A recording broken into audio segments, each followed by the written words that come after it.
So before I get started, there were a tremendous number of absolutely awesome comments. Thank you guys. Some themes kept coming up, and I wanted to address them before I got back into playing with the Quattro. Silver Dragon and Mr. Snippy were two of a bunch of people who answered my question about the woodworking on the channel. I think I'm going to include it. One of the big things I've been concerned about is the length of the videos. My last video was almost an hour long, and I know the majority of people, they're not interested in the whole thing. I mean, for those of you who were, awesome. But I do not expect most people to watch through it. So I have to make a choice. Do I start cutting things out to get the video shorter? I mean, I know the algorithm prefers that, but I'm not too terribly concerned about the YouTube algorithm. My thought is, with the chapter system, which I used for the first time on the last video, I can make it easy for people to jump to just the specific parts of the video they're interested in. I'm going to err on the side of putting more stuff in the video, but I will include chapters. So if you see one of the videos and you see that they're really long, don't feel like you're going to have to figure out what's interested and what's not. Look in the description. There'll be a listing of what each of the sections of the video are. And if you look along the red bar at the bottom of the video, you'll see breaks. So if you're not sure what parts of the video would interest you, you can either look in the description or mouse over that gray bar and it'll show you what each section is about. So Kibby15 and several others mentioned what I didn't realize at the end of the video was that I was trying to use a VE.Direct cable, which is what some of these devices use, which is what I'd actually bought my VE.Direct cable for, and a VE.Bus, which is what the Quattro uses. I realized that actually while I was editing the video, I was taking breaks periodically, and I got some new toys we'll look at in a minute. But yes, thank you. I didn't realize that Victron had a couple of different communication protocols. So Craig Thorne and others, actually it was a big topic of conversation, were asking about the wooden boxes. Let me restate. All of the wooden boxes that I have so far are temporary. So the box that the battery is in was a prototype. It was designed just to figure out how it was going to fit. I actually had someone reach out to me in the comments with ideas on making an aluminum box, which I really like for the batteries, and specifically with the wooden box I made for the fuses. Wood and electricity do not go well. It is a fire hazard. I need to restate, all of the wooden stuff here is temporary. It is just for me to figure things out. When I go onto the boat, everything's going to be done to ABYC standards. Astonishing Builds and others posted about ideas of soldering the ring terminals to help get them to stick. I had to end up cutting them off.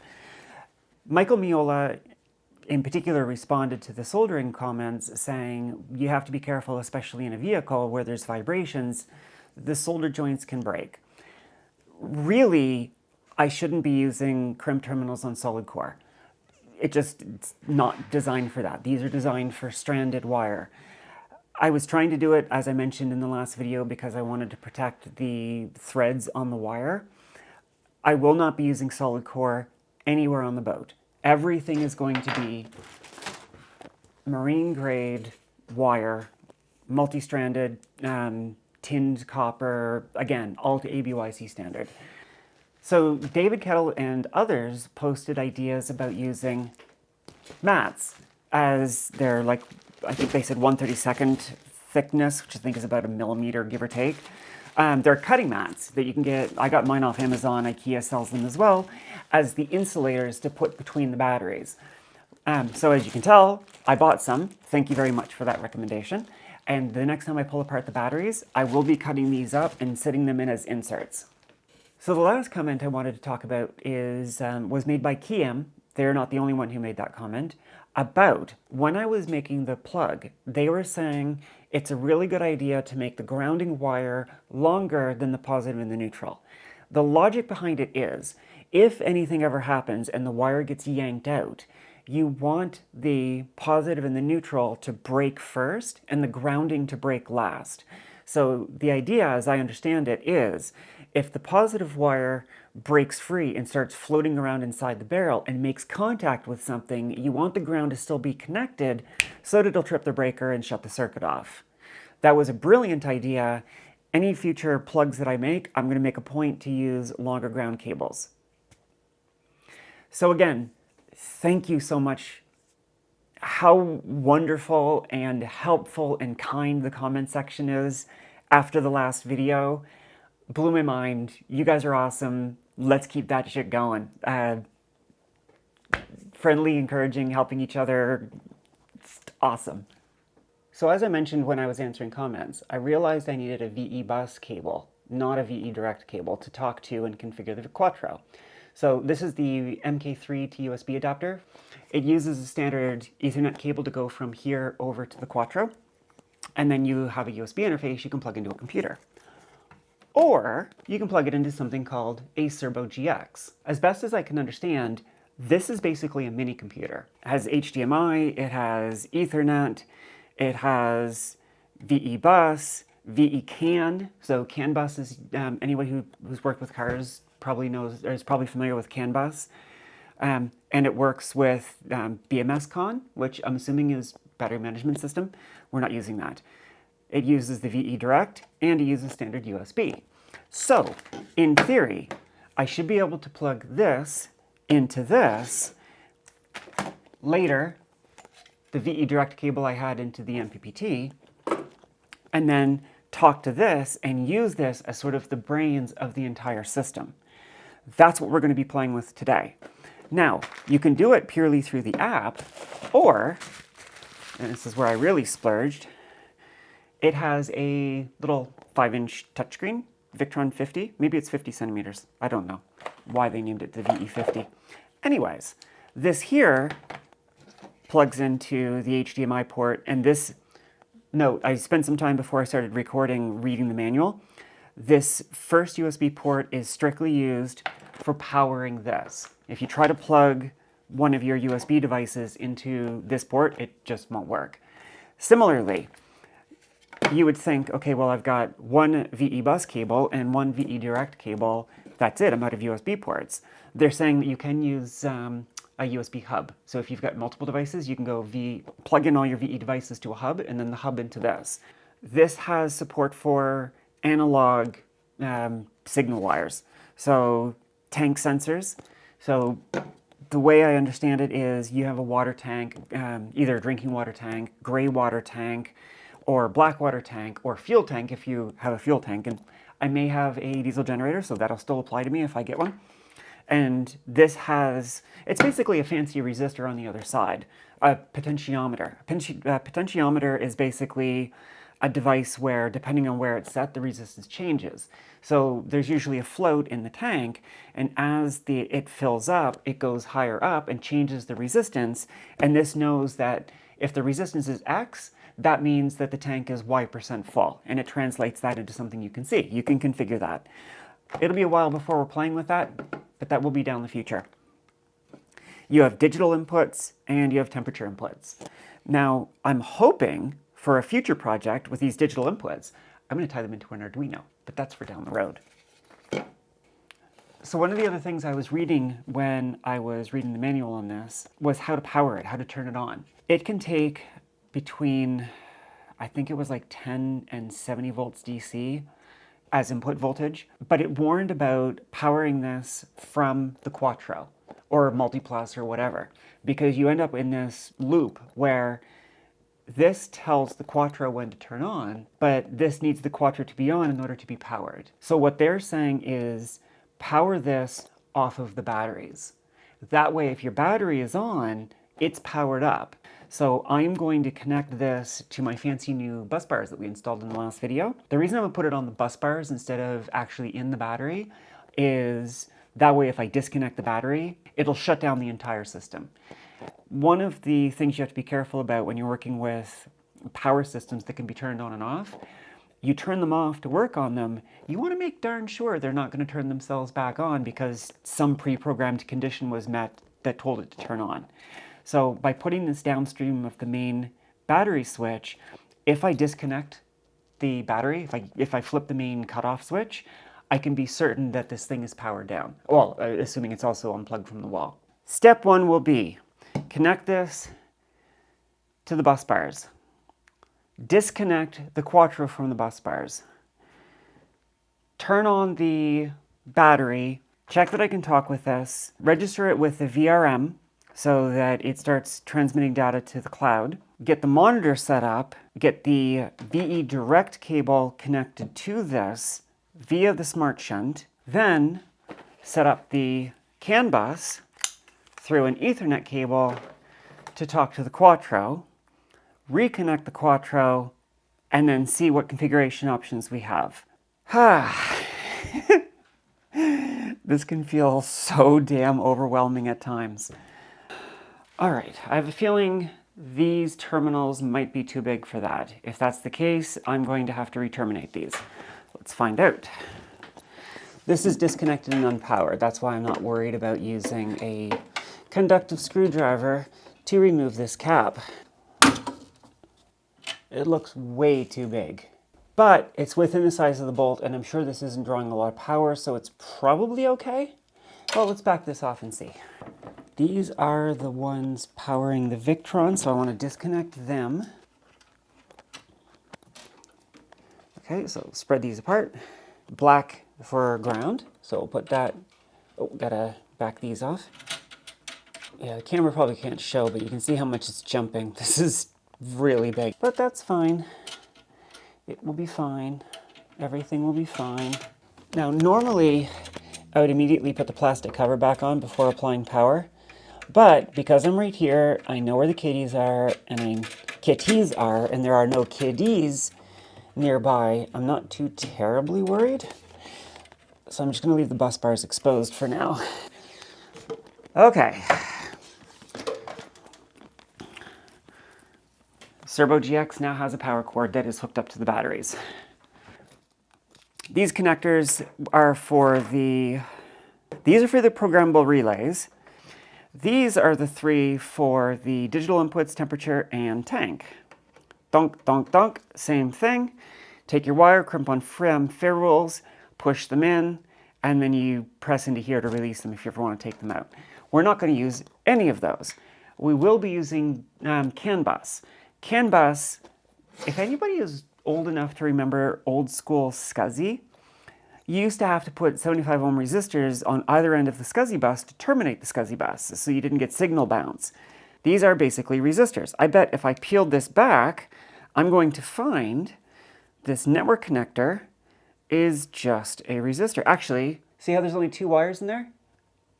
I bet you if I switch to ohm, this is going to measure 75 ohms. I'm guessing because I think 75 ohms is what old school SCSI used to use. Having a hard time getting my pin on this.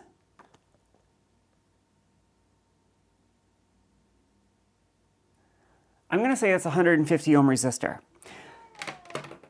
Why does that matter? If you're ever... Thanks, I'm trying to make a video here.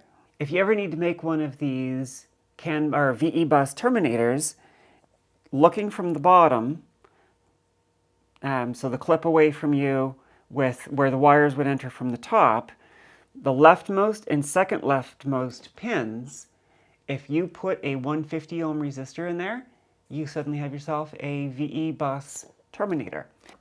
So what I need to do is make a hole big enough that I can run the VE.Direct cable into the smart shunt and then up. Dun, dun, dun. Half inch looks like it'll be the right size. There's gonna be a nice big hole in the front. That's it right there. I actually wonder if, you know what? I think I'm gonna come across away from the shunt and then I'll just route the wire. I don't want to risk, I don't want to risk hitting the battery either. Maybe I should just take that faceplate off. That would be by far the smartest thing to do. Oh, that is the right size. Okay.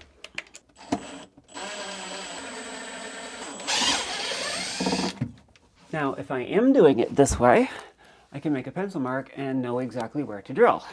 Where are you, pencil?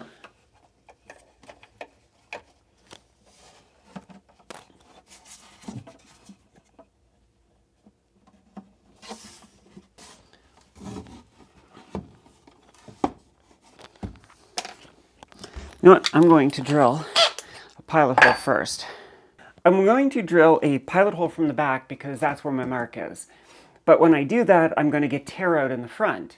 So by doing a small little pilot hole from the back, I'll know where I want the hole to be, and then I'll drill the main hole from the front, meaning that the final blowout will be on the back where I can't see it and I don't care. This is a prototype.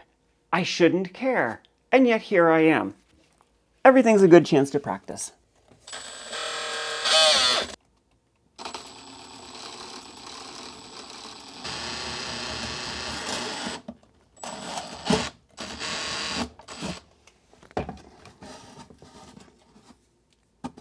There you go. Relatively clean hole that, if this was a finished product, I could easily grommet. Okay, that's where I want the end. Bring this in through here. Will it fit? Will it? Ah, damn it!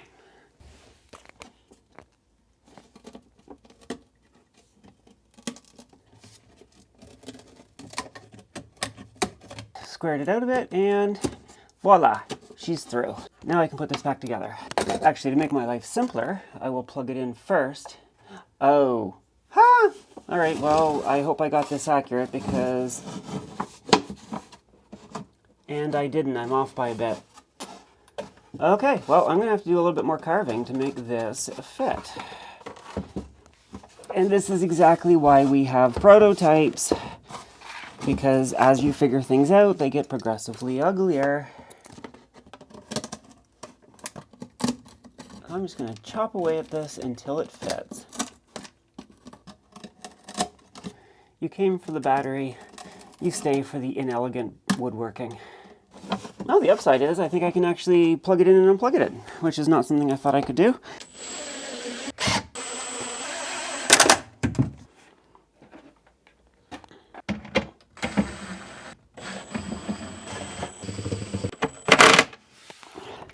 So as of right now, the only things on the bus bars is we have a positive bus bar at the bottom with the Cerbo GX power line coming off of it.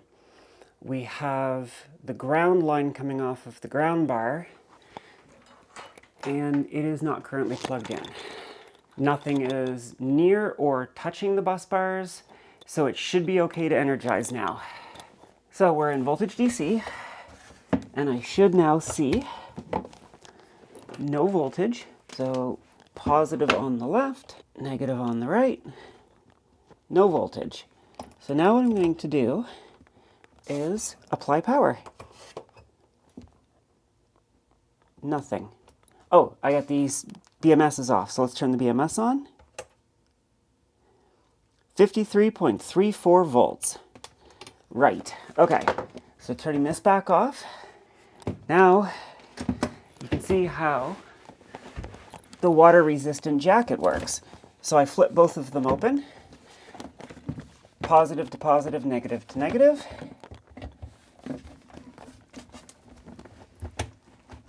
And connect.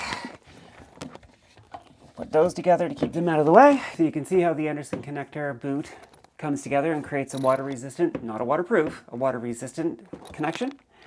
So now, let's measure the voltage on the bus bars. It should be 0 because I turned the battery off. Lighting just got a lot more complicated because I only have one working light. That's the hot, that's the ground, no voltage. Turning on the battery. I should now be reading the same 55 point something volts. There you go, she's lit up. Let's try turning on the Cerbo GX.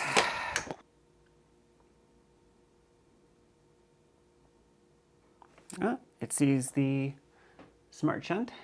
Connecting.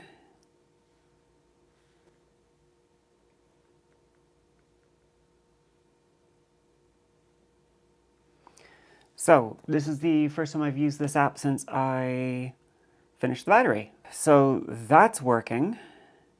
But what I want is the Victron remote monitoring, VRM. Ah, there it is, the VRM app. So what I need to do is connect the Cerbo GX, which is the top option, VRM portal ID. What is that? This is definitely going to be a Learn With Me episode. Please make sure that your installation is connected to the internet. Okay, so you know what? Let's come back to this. Let's first connect this and see if we can see it come up in Victron Connect. Here we go. We shall now apply power. Okay, so it's keyed with the pegs at the top. Okay, so it goes in like this. And I saw the lights flicker briefly. Wi-Fi access point. Wait for the Bluetooth to come up. Ah, okay, that's gone green.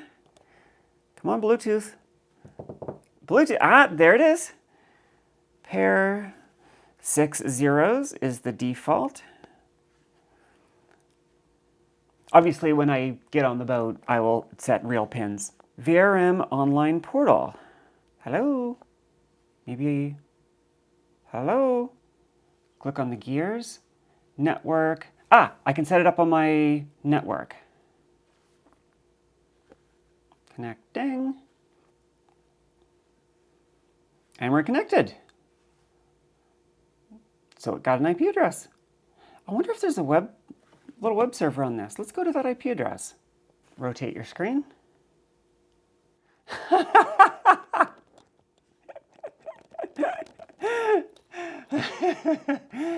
It runs a web server. I'm not going to use that. We're going to go back to the app. Oh, now it's up there twice. Ah, that's the one at the IP address. This is the one over Bluetooth. Okay, so you can access the interface either way. So let's go to the VRM online portal. Cerbo GX. Oh, and this time it knew my number. Request access. GSM number. I don't know what a GSM number is. Save. Setting saved successfully. Okay. You know what? Time to hook up the screen. I'm just absolutely, completely freaking tickled pink by this. Like, this is so much fun. I'm probably going to need to build a little stand for this, but obviously I'll do that later. I'm plugging the HDMI cable in, and the manual said to use the closest USB to power the screen. Victron Energy, starting. All right. Menu. Oh, this makes me happy. Okay, firmware. 2020-07-61. Okay, this has to be updatable. Check for updates. Update available. Okay, well, now we're going to see how to update the firmware. Let me see if the camera is actually focused on this. Let me go back to the VRM portal. Maybe I can do it this way with my screen recorder. So I hit remote console. Ah! And it's literally showing me what I'm seeing. Oh, it's mirroring the screen. I don't know if you can see this, but as I move this, oh, that is so cool. Okay, sweet. Settings, firmware, online updates, press to update. And here we go. Installing. How do I know when it's done? I am noticing now that both of the Wi-Fi and Bluetooth LEDs are blinking in unison. Yeah, so if there's one thing I've learned in the IT world, it's that when something says it is doing a firmware update, don't interrupt it. Ever. I just lost my remote console. Oh, firmware installed, rebooting. I'm going to settings, date and time. Yeah, it defaulted to UTC. I'm in Eastern Standard Time. There we go. Has DC system. Auto-selected no battery monitor found. That's because I'm not using a Victron BMS. Has DC system. I need to learn about this. I'm going to pause here and read the fine manual. I've got the fine manual up on the screen, and it says, has DC system. If you're on a boat or an RV and you have AC sources like a charge controller or AC loads, which I will have, set this on. I think it's time to plug in the BMS. So that's why I drilled a hole and got this thing set up. By the way, this is the USB VE.Direct USB cable. I have a couple of VE.Direct to VE.Direct cables on order, which use these ports back here. So I'm using the USB right now because it's what I have. Ah, look at that! It's used the battery! Woo! All right, DC power, 5 watts. That's because the Cerbo GX is drawing off the batteries. Ah! Okay, this is cool. Holy shit, this is cool. All right. Okay, you know what? Let's just plug in the Quattro. Let's just plug in the Quattro. I mean, why not? Oh God, I'm in a good mood right now. Holy balls. From what I understand, wait, does this not need a terminator? Okay, I'm only going to need one terminator. This must have a terminator built into it. If you recall in the last video, there was 2 RJ45 ports I was poking at saying, huh, what are these? They are the VE.Bus connection. So one side I'm going to put in my Ethernet cable, and on the other side I'm going to put on the terminator, and then this will plug into this. I am opening this whilst it has no source of power. Also note that I have not tied the grounds together yet because I have more to learn on how to do that properly. Whoop, there we go. This is standard unshielded Ethernet cable. It's category 6, which I am sure is absolute overkill for what I need here. I don't think it matters which one I use. So if you can see, remember the 2 RJ45 connectors that were under here? The Ethernet cable is off to the right, the terminator is off to the left, but it should not matter which is which. I somehow got a scratch on the cover. A couple of them. Well, that's okay. It just means it's being used. Now, I imagine there's not enough power on the VE.Bus line to boot this thing up, but just the same, I'm going to plug it in and see if it comes up. Oh, I'm getting so excited about getting my boat. Ah, not soon enough. Okay, that is plugged in. Okay, so yeah, as expected, it's not seeing anything. Okay, I'm shutting everything down, and then I'm going to connect the Quattro to the DC bus bars. Am I still recording?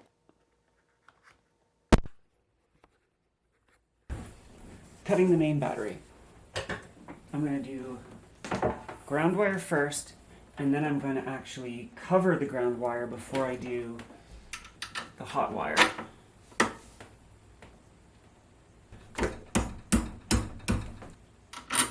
Now, because this is the first time I am connecting the inverter charger, you'll get a chance to see using the pre-charge resistor.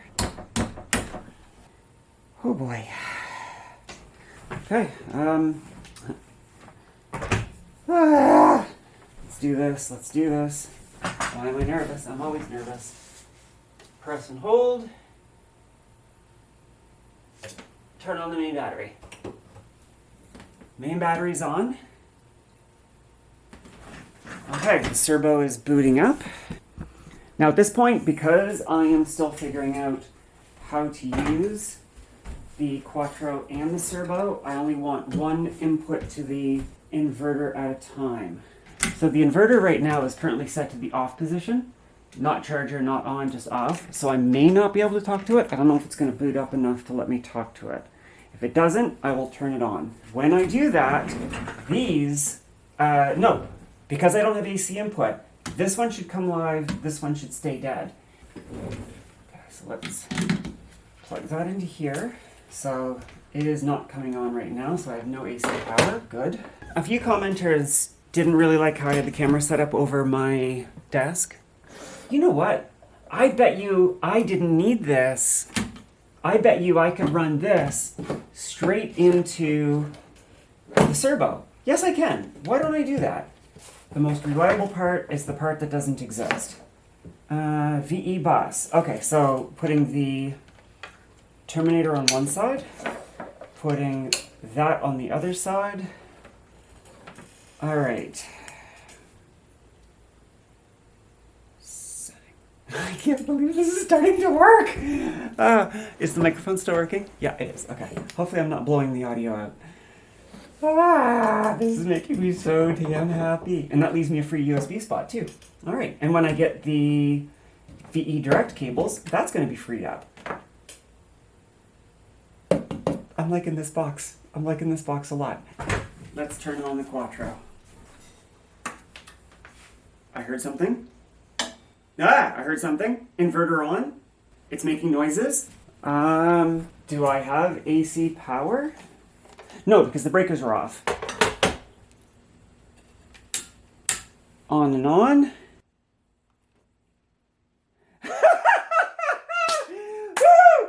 Oh, hell yes! Okay, we have 110 volts off the battery. We're using the battery. Ladies, gentlemen, and others, we are... I'm sorry, but I'm really excited, so I'm not... This isn't the best video, but...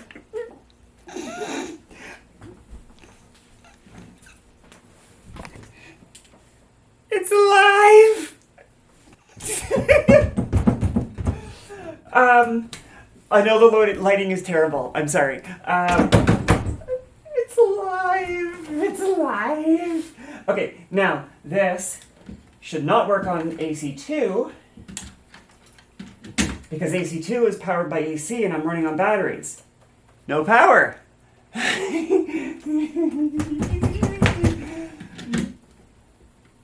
Plug in. Oh, these protection circuits. Okay. I don't know. Can you see that? Can you see that? Can you see that? Can you see that? It's alive. It's like the worst test for camera because you can't see anything, but it's what I happen to have. Holy balls. Okay. Right, what was I doing? I am so over the moon right now. Like, holy crap. Okay. All right. So, do I see...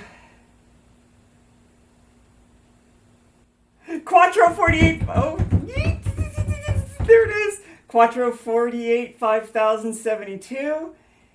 State inverting. Input current limit. Okay, so I want to change the input. The setting is disabled.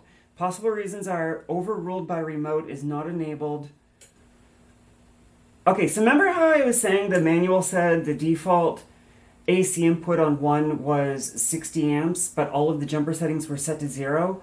I'm thinking I must have missed something. DC voltage 53 volts. That makes sense because lithium iron phosphate drops off. Anyway, so I am missing something in how this is configured to tell it, and this is one of the reasons AC is unplugged still, to tell it not to pull more than 60 amps. So that's my next thing I need to do is figure out the setting is disabled. Please check the inverter configuration with VE configure. Okay, so how do I get VE configure? How do I configure it? Is VE configure another app? I'm just absolutely fucking tickled pink right now that I have an AC outlet that is working off of my batteries. Yeah.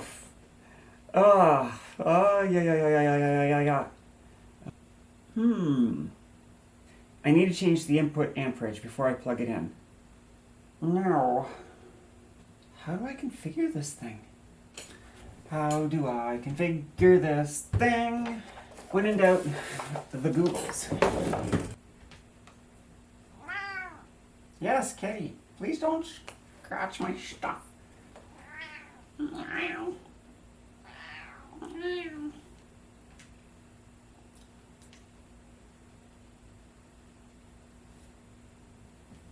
Input current limiter. So I'm reading the Cerbo GX configuration. You gonna come up? There we go. We have a kitty in the lab again. VRM two-way communication. So that's what the instruction was saying to turn on. So the key thing was enable VRM two-way communication. I have done that. Is enabled. This is set on the Venus device itself in the Settings Services menu. Here you can download and upload remote VE configure files from and to the device connected to your GX. Let's do that now. Okay, so now here's the problem. Do they have VE configure for Linux? It sees it, but it's not connecting. make me get my daughter's computer, please. But yeah, I'm not going to connect anything. For some reason, the VE configure is just not talking to anything I have. No, I'm just going to borrow my daughter's computer, because you know what? I bought it for her, and it's Windows. Oh, you know what I'm going to do? You know what I'm going to do? Just because? I am going to run the laptop off the battery bank. Because I can.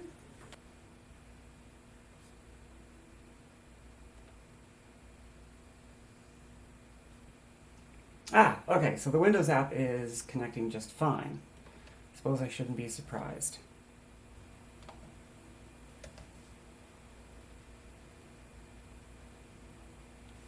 Device list, VE.Bus system,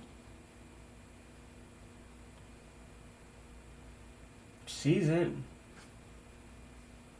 remote VE configure,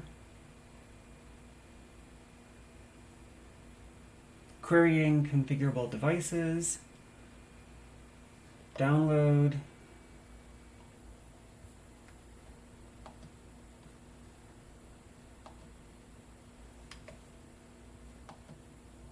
this is Victron Connect. I want VE configure.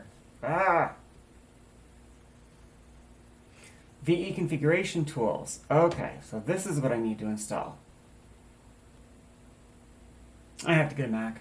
I love Linux, but I'm gonna have to get a Mac.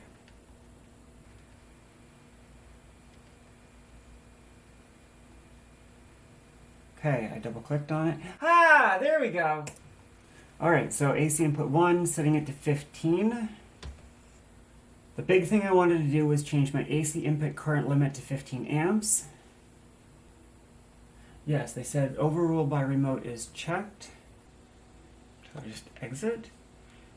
Would you like to save the changes settings to the remote settings file? Be aware, due to changes in certain settings and or in the assistant setup, the system will switch off temporarily when the file is sent. That's okay. Okay, so it's telling to check by opening it again, and it's still 15 amps. Okay, cool, so that's set. Okay, so I come back to VRM, upload, select file, configuring, status, and it. So now that I have the VE.Bus cable plugged into the VE.Direct, or sorry, the Cerbo GX, it should pass the file down. And I just heard the UPS reset. Or the UPS. I just heard the Quattro reset. Success! The system has been configured. Alrighty. Okay, so now let's look back at this. I can see this drawing the power out to the inverter. DC power is 21. It's drawing 21 watts, which makes sense because it's charging. Oh my gosh! Ah, this makes me so happy. I'm sorry I keep seeing really, really excited, but I'm really, really excited. Input current limit is now set to... Can you see this? Can you see this? Can you focus? Here we go. AC input current limit is now 15 amps. Okay, I'm annoyed that I had to use Windows, but it's done. Okay, I can put this back, and then I'll have to explain to my daughter why she suddenly has battery configuration tools on her laptop. But that's okay. Okay, she's logged back in. I ran the laptop off the batteries through the inverter while I configured it. Oh, I love the future so very much. So I didn't need this. That was not at all a waste of money. I have a future project where this will be useful, but I didn't need it now. The Cerbo GX is doing everything I needed. Let's plug in the inverter. Or the Quattro. Let's do this. Quattro is plugged in. AC in 1 is lit up.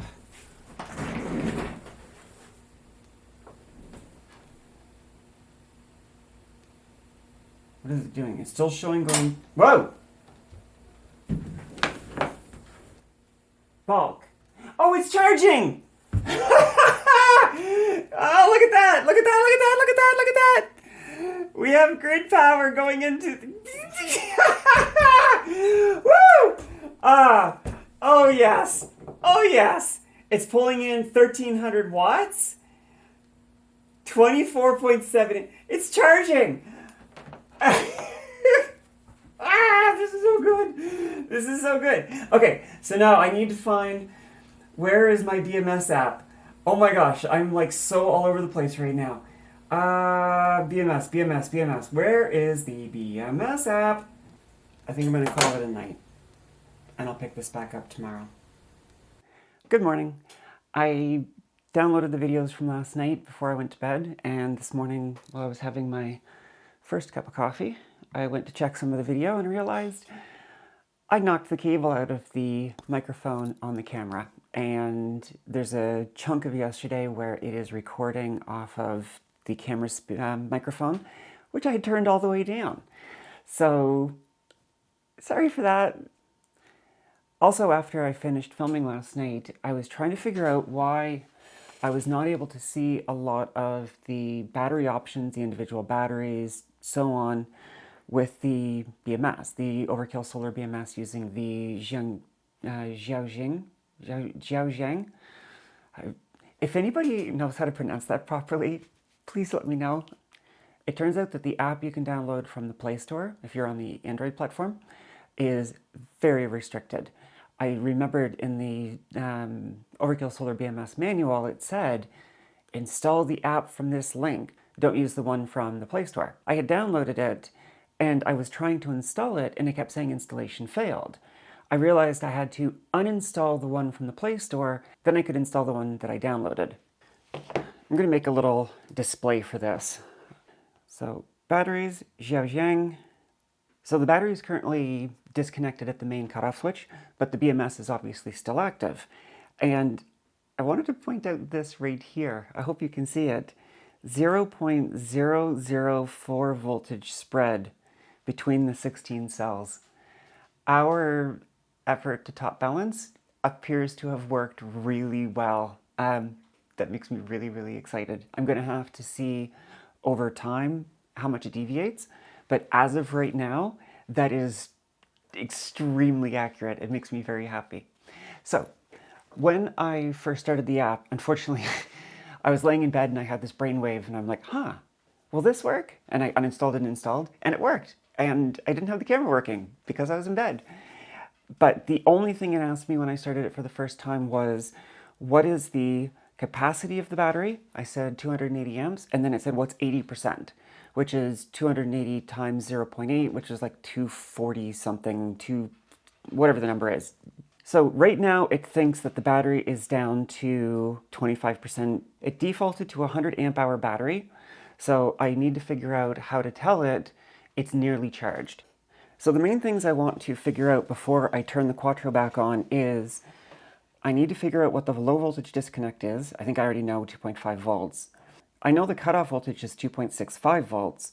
I may want to set it lower. Andy was doing some videos about setting it lower and the battery's lasting longer, if I remember right.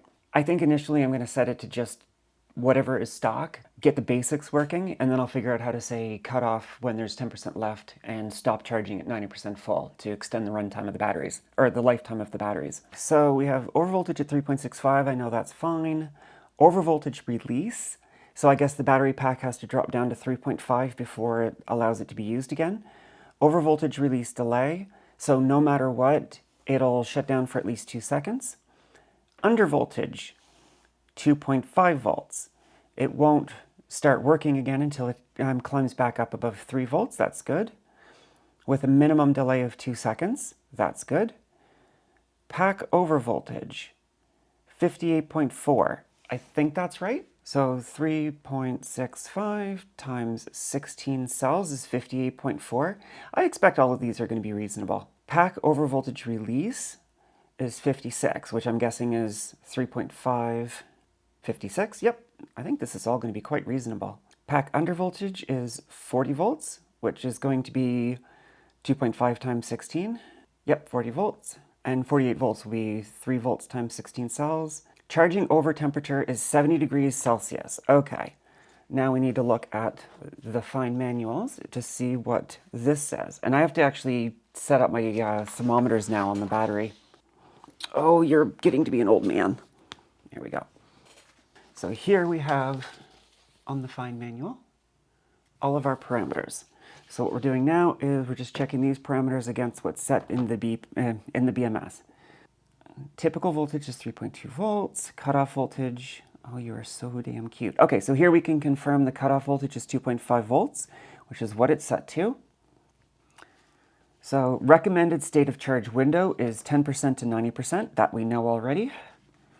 Charging temperature is 0 to 55 C.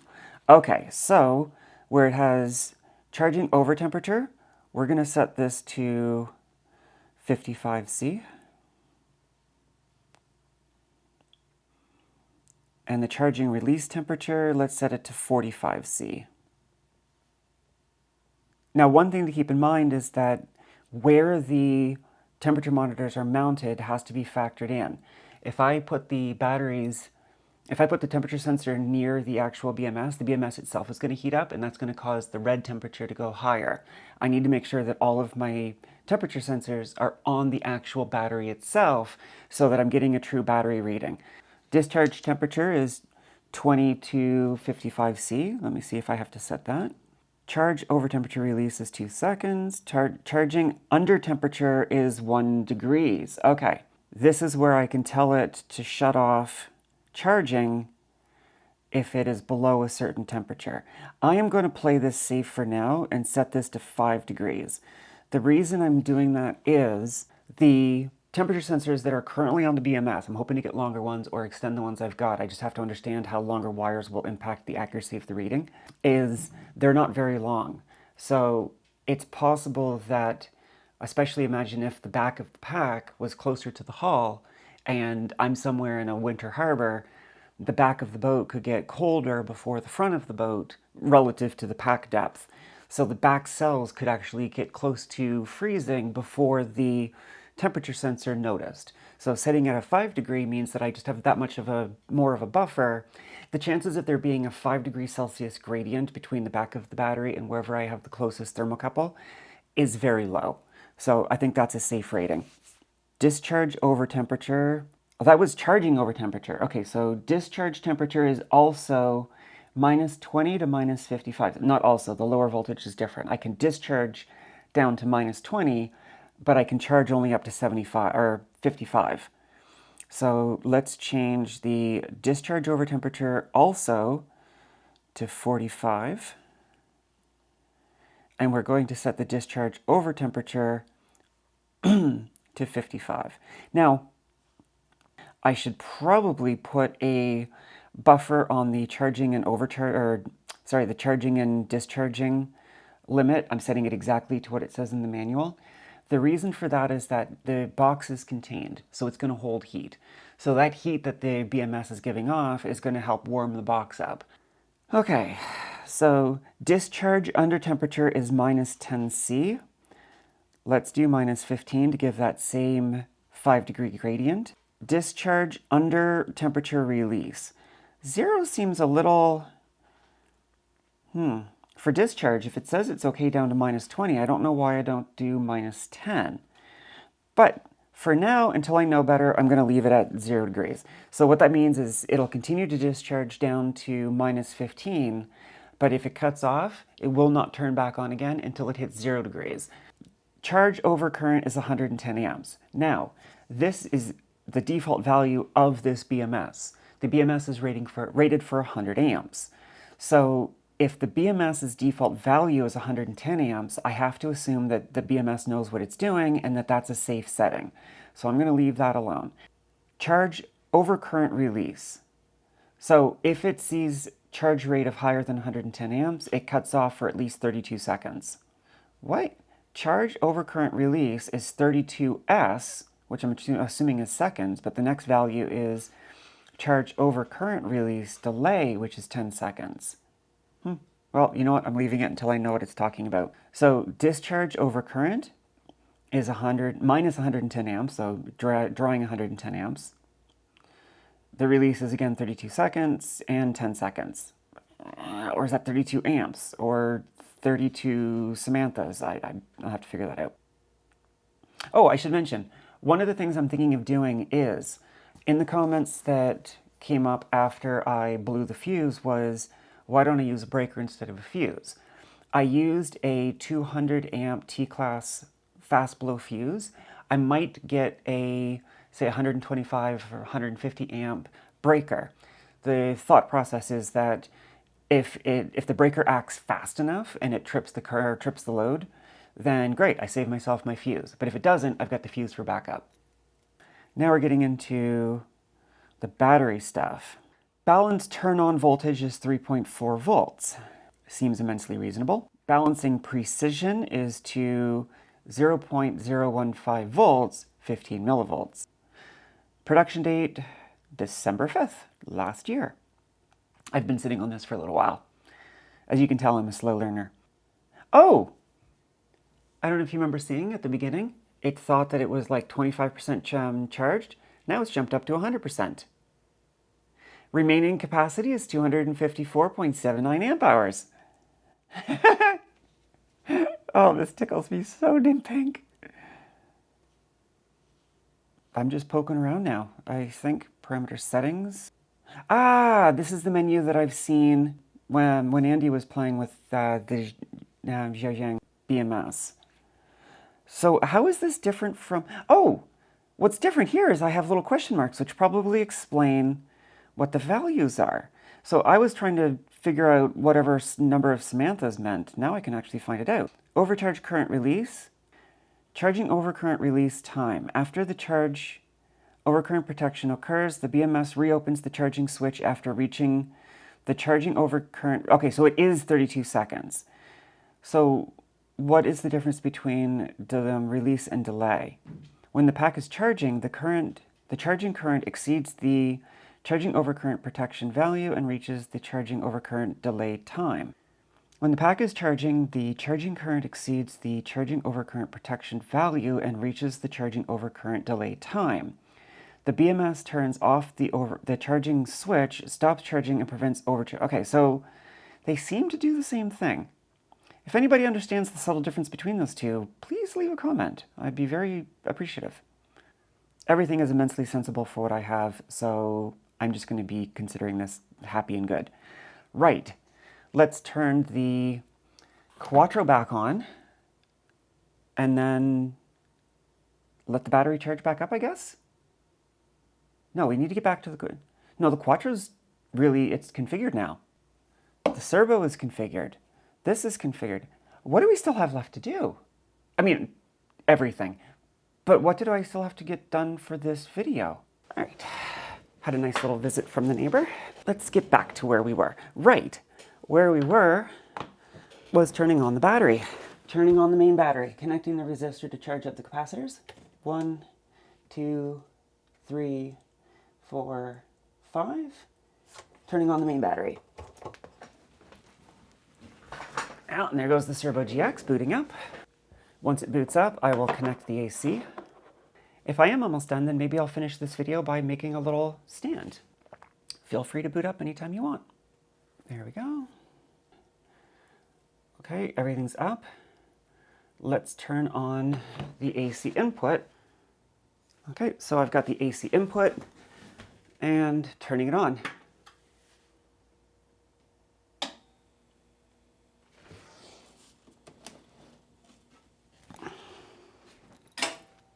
Oh, those chunky relays. All right, so the Quattro is showing that it's in bulk charge mode, but I'm assuming it's going to go into absorption soon. So it's drawing 25 amps, which is 0.1 C, not even 0.1 C. But that's okay. How do I... Ooh, cell 10 is way out of spec now. I have one high cell.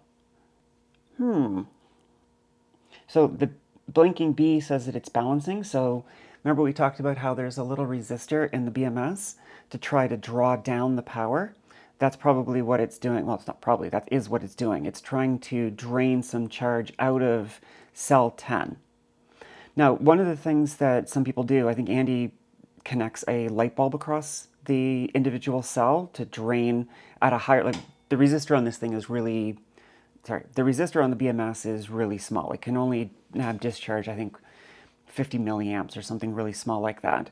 So if I maintain a problem with cell 10 being really high, I'll probably just find a load I can place on it to drag it down. For now, I think it's fine to just leave it and see if, even though the voltage is really high, if you recall, the battery voltage suddenly shoots up towards the end, and this battery is still mostly full. So even though I'm seeing a big voltage difference between them, 0.23 volts, it might be that the actual capacity difference isn't that great, so that little 50 milliamp draw through the resistor on the BMS and the balance lead might be enough to bring it back down. So I think we just have to wait for a little bit. Yeah, you know what? If there's one thing I've learned in IT, it is that trying to solve problems before you really have confirmed that they're actually a problem is a great way to find yourself spinning down into a spiral of hell. The best thing you can do sometimes is just trust that what you did is right and give things a chance to settle out.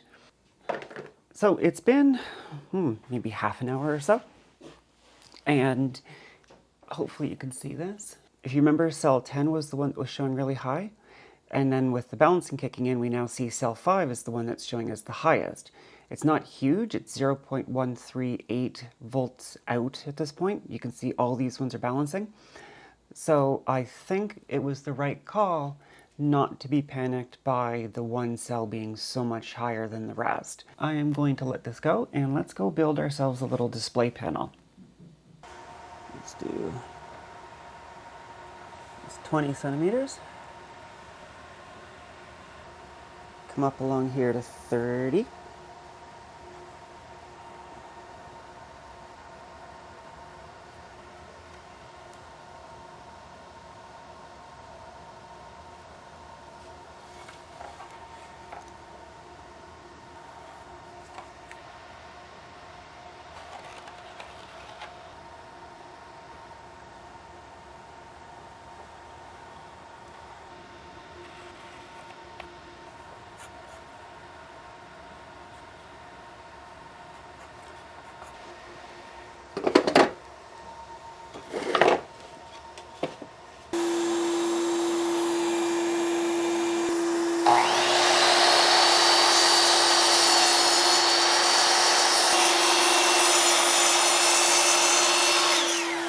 And I know it's not a big deal, but I would like these two to sit on...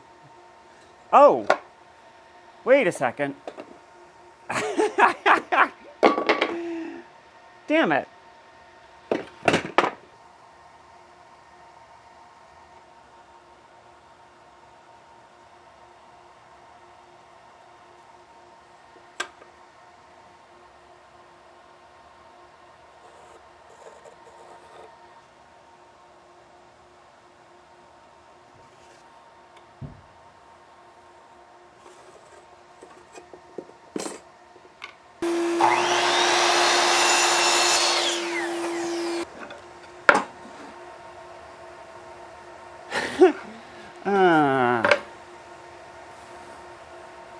That side is much truer than this side. I don't know if you can see that on the camera, but against the guard, there's a lot of play. This side, it's flush. So this is a side I cut at some point and I didn't do a very good job at it. So even though I've marked it this way, I know this is 20 centimeters, so it doesn't matter which way I cut. I'm going to cut because this is truer against the face.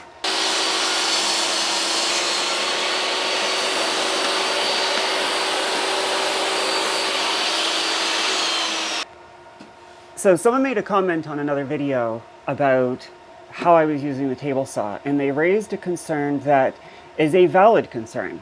And that was, when I'm cutting and I seem to be leaning in towards the blade, the fear is that if something happened and I lost control of the part and I fell forward, I could fall into the blade. I know that is a very big risk, and for that reason, I'm always being very careful that if I lose control, I know where I'm going to grab. I'm mindful of how to be safe around this so I don't fall into the blade. That's an excellent thing to be concerned about. I am aware of it. Thank you for raising it.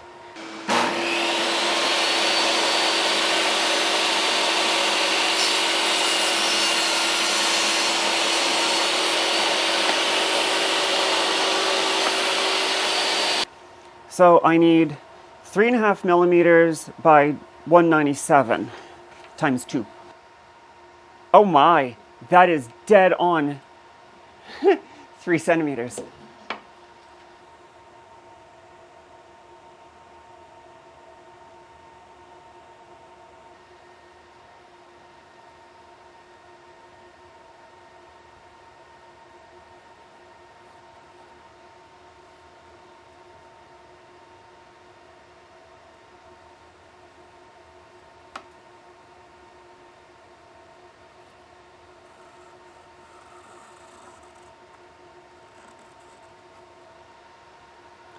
There's my 2 wedges.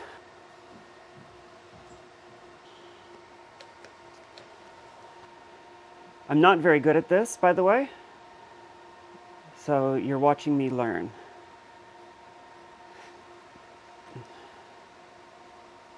But that's why I love being careful with these scrap projects, because they're the great opportunity to develop skills on things that are of low consequence.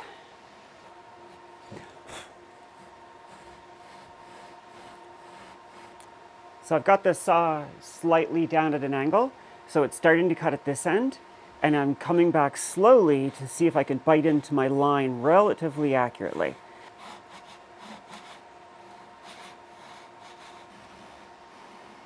So now that I've got a groove, I'm not paying much attention to that side of the cut, and I'm following the back end where it hasn't bitten in yet.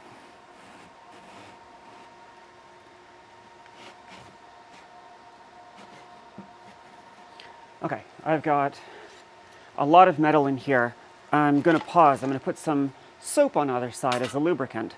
So yeah, ever wondering what to use these little leftover bits of soap for?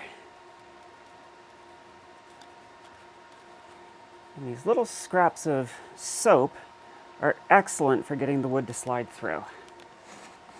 Oh, much easier.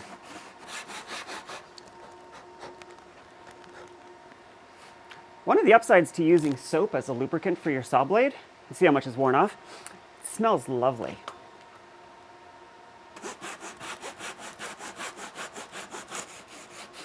And there we go. One little wedge. Excuse my reach. Just breaking the edge so that I don't have the rough edges throwing off when I line them up.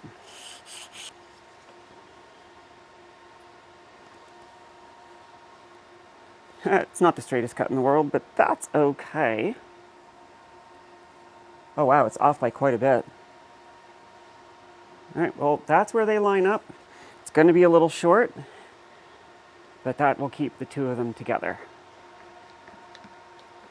And what I mean by keep the two of them together, I mean I want both sides of the panel to have the same slope, so they'll stop a bit short, but at least they'll be sitting even back. So that's where I originally wanted to cut, but this is what's going to make more sense.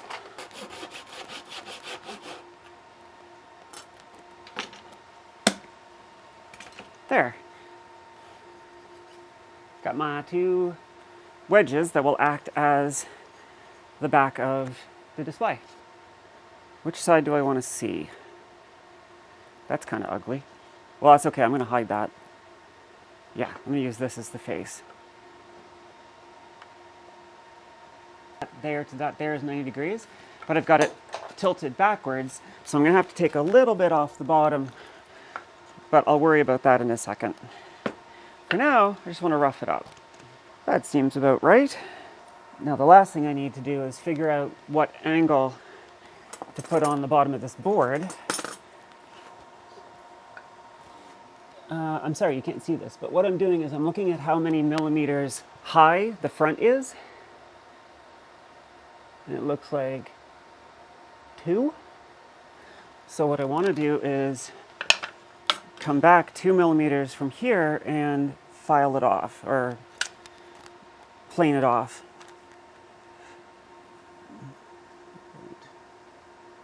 And this should let it sit flush, or flush-ish. So now what I want to do is basically cut at an angle to get this line lined up with the top of the back, and that should give me my roughly 10-degree angle. It won't be perfect, but I don't care.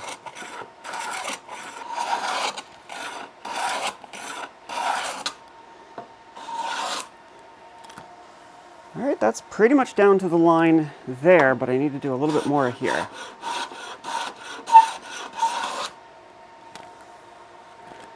How about we test fit that?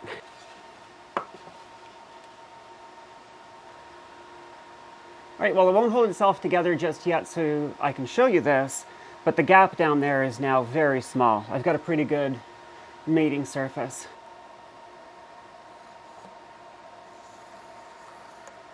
All right.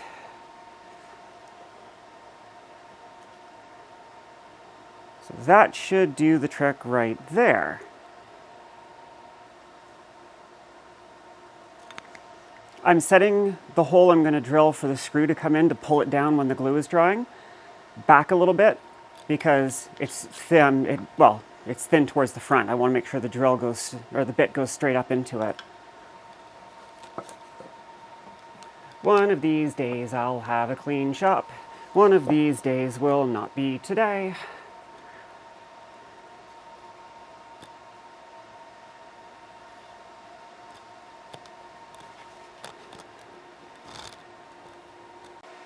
That'll do as a coaster.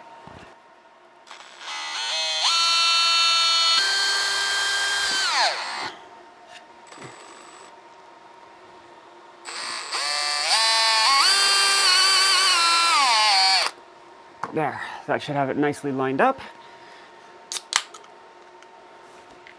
Prost.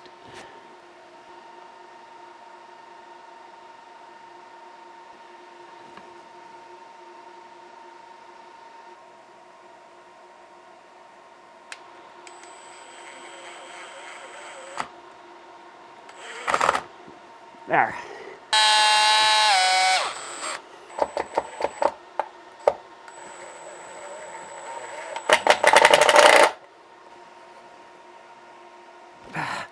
Need more leverage. Leverage?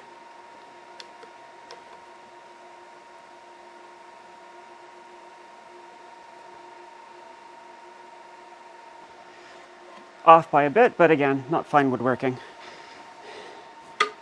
Even when you're doing just quick little hacky jobs, another benefit than just practice of trying to do it as good as you can is that when it doesn't work out, you're still a lot closer than if you had just whipped it together and it was completely out. I dare say that's entirely usable.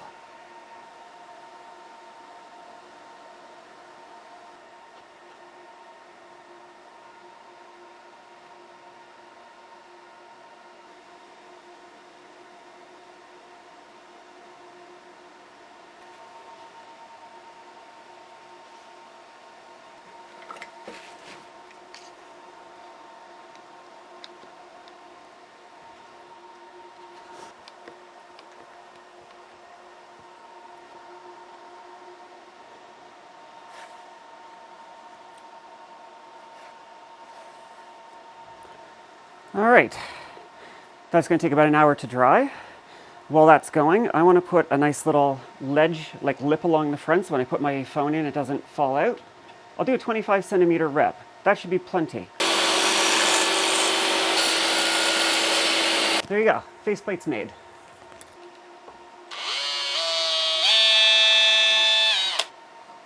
This bench I built with my teacher, I freaking love it so much. There we go, you can see where the nail is. That's okay, all I'm going to do is fold it over and it'll act like a staple.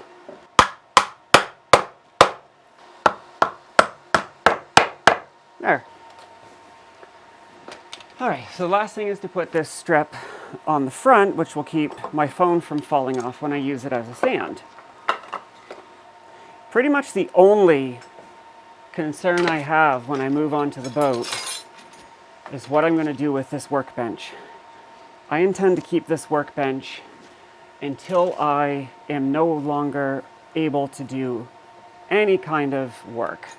And even then, I would love to find somebody, maybe one of my nieces or my nephew who gets into woodworking that I could give it to.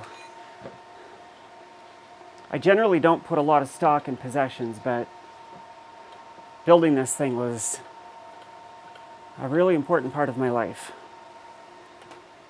All right. Again, this doesn't have to be pretty, it just has to work. But good practice to try to make it look a little pretty.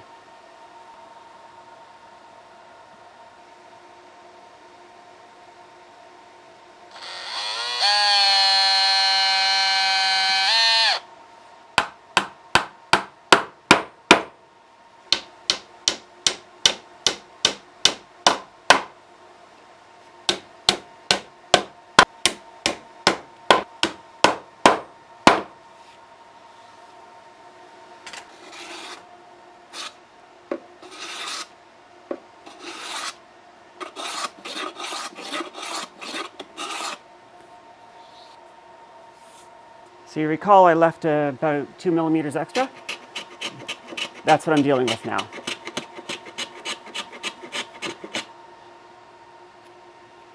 Just to flush it up.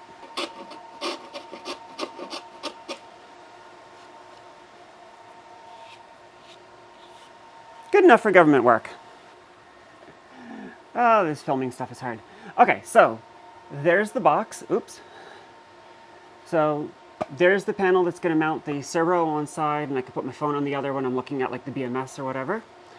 You can see it's got a little bit of a lip here just to stop the phone from sliding out.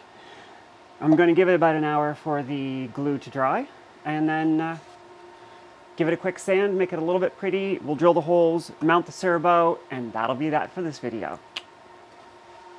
It's saying to drill 3 holes. It's saying 32 millimeter diameter holes, which is roughly 1¼ inches, 40 millimeters apart. And that will give you space for the cables to pass through. So I need to figure out where to do that. So the outer housing is 128 millimeters, so 12.8 centimeters. The total width is 300, which puts the center about here. Now, I don't want to put the display right in the center because I wanted to leave room for my cell phone. So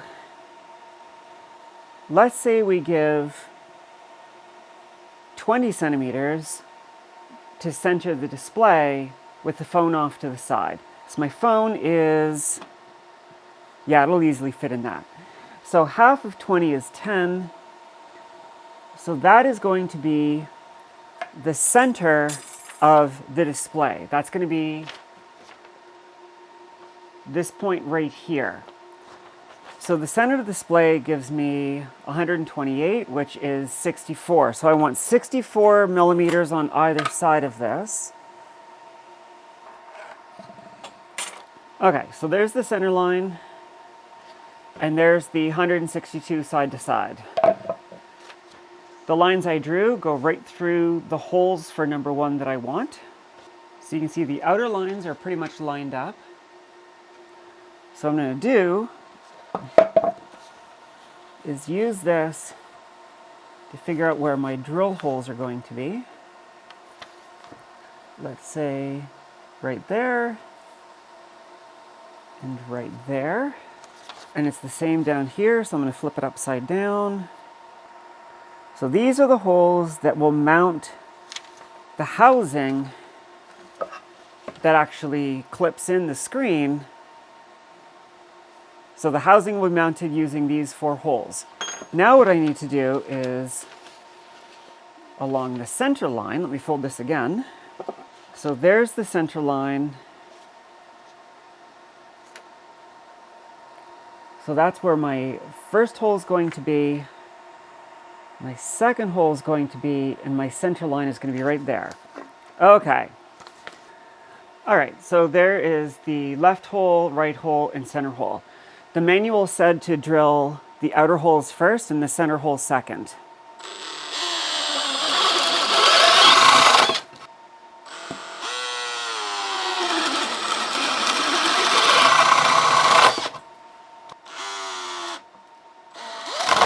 Whoa! I might have to go to the drill press for this. I'm going to want to come down real slowly.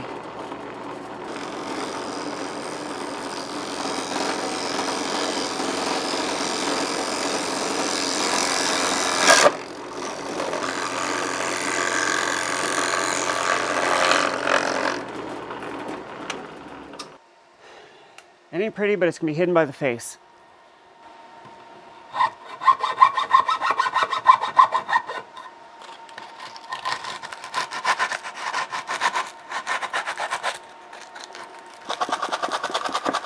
The last thing now is the screw holes for the mounting screws for the faceplate.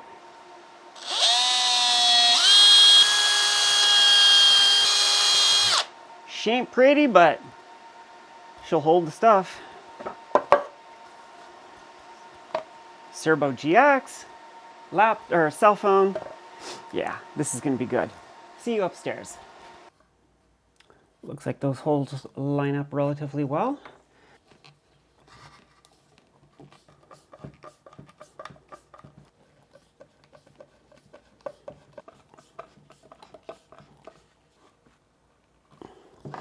All right, let's unplug this, feed it through here.